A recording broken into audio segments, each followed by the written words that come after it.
Right, hello again you lucky things. We are back now with a completely different topic. We're still starting again at Key Stage 4. What we're looking at now this time is waves. So this is part 1 of 9 small lessons, small lectures that we're looking at. So obviously we're going to start from the beginning. It's a very good place to start, as the song always says. So first off, we're going to be looking at what exactly waves are. Lesson 2, we're looking at amplitude, wavelength, frequency and speed.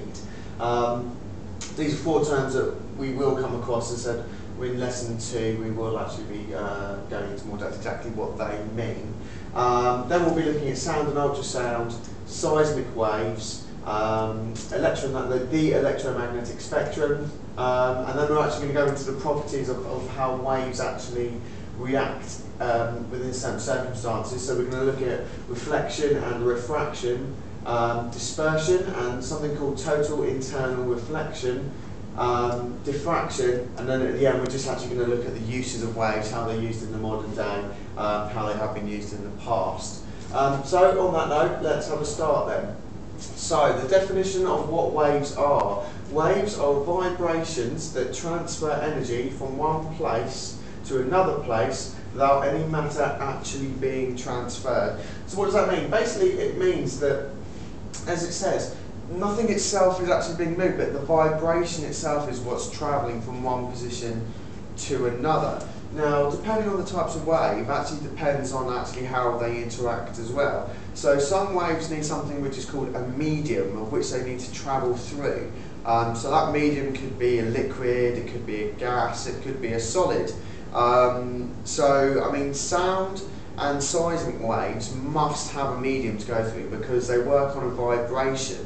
So therefore there must be something around them to vibrate, either a liquid, a gas or a solid that vibrates in order for that energy to be transferred.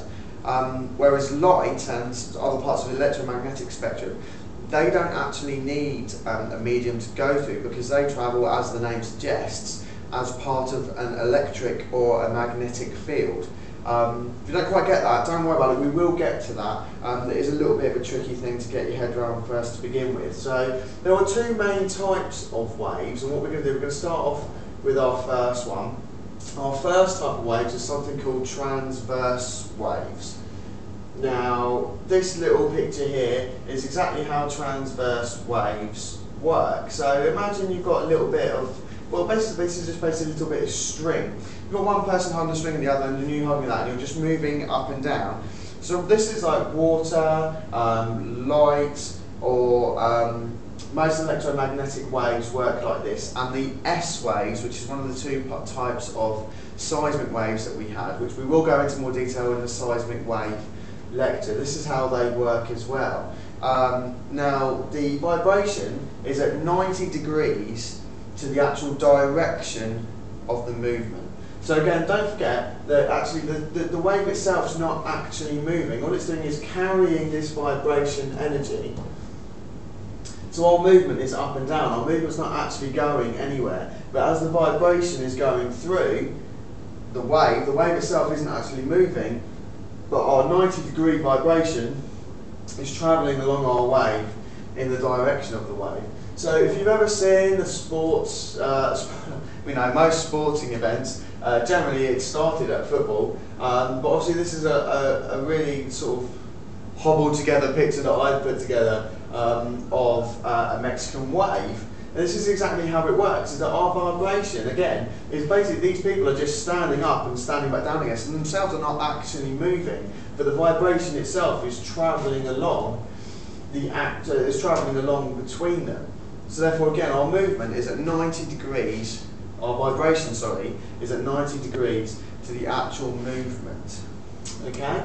So that's our first type of waves, is transverse waves. So what's, as I said there, that's light, like water wave would be like that, or S waves, but most of the electromagnetic spectrum are transverse waves. So the second type of waves, these are called longitudinal waves.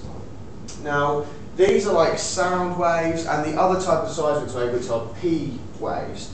Now, these are basically a vibration and a compression. So as the vibration goes along, this is like, say for example, this is like a slinky. I don't know if you ever had a slinky, those things that go down the stairs. You can push them and they go down the stairs.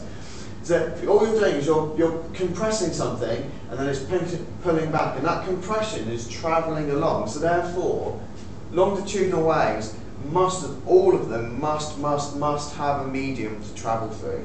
They must either have a gas or a liquid or a solid for them to actually vibrate and transfer, because it's that interaction of the medium it's going through. It's the compression of that medium and then expanding back out again. That vibration is what's needed for longitudinal waves to work. So in this case, as with transverse waves, we had the vibration was at 90 degrees to the direction. With longitudinal waves, actually the vibration is in the same direction as the actual movement. So although they look completely different, effectively they are actually the same thing, because all we've got here is we've got a compression here. So this would be effectively the same as writing the peak of our transverse wave. And then over we've got here, we've got the least compressed. That's actually a terrible drawing. Because actually the long wave, the wavelength here is actually going to be quite large. So what we have here is the least compression here. We're going to have the highest point of our wave here. And then what we're going to do, we're going to come here and it's actually going to be the least compressed. And then again, it's going to be a high compression. So therefore, although effectively it's all in the same direction, it can be described as a transverse wave itself. It's just that what happens here is that actually the wavelength itself is actually very long. So you'd have here, we'd be here at the peak of our actual transverse wave, and then we'd be going down here to the least compressed point, and then we're going to go back to our compression again, which will be down here. So this here would be the trough bit, and then obviously here is the peak. So therefore, again, the most compressed parts of our wave. So although, as I said, they are exactly sort of the opposite of each other in terms of the direction of the vibration, they can be sort of explained in relatively the same way. So those are longitudinal waves. Remember, these are sound waves, or most commonly sound waves. The other waves would be the S waves that we find in seismic waves. So these, the P waves, the P waves in seismic waves. Because these have to have a medium, it means that these cannot travel through a vacuum, which means you cannot find these in space. Sound will not travel in space because space is a vacuum. Whereas the light and electromagnetic spectrum, because they travel on electric and magnetic fields, they will travel through a vacuum, which is why obviously we still get light from the sun. But in any scientific movie you've ever, or any science fiction movie you've ever seen, space is silent because space is a vacuum and sound cannot travel through a vacuum. So the overview: waves are transfer of energy without the movement of any mass. There are two main types of waves. They're transverse waves and longitudinal waves. And longitudinal waves need a medium in which to travel. Whereas although some transverse waves do, other transverse waves do not necessarily need a medium. So that was the end of the first lesson. Our next lesson, as I said, we're going to be looking at amplitude, wavelength, frequency and speed. I said that will be the next one up. Yeah, so my name's Ian McDowell, I'm a student at University. Cheers.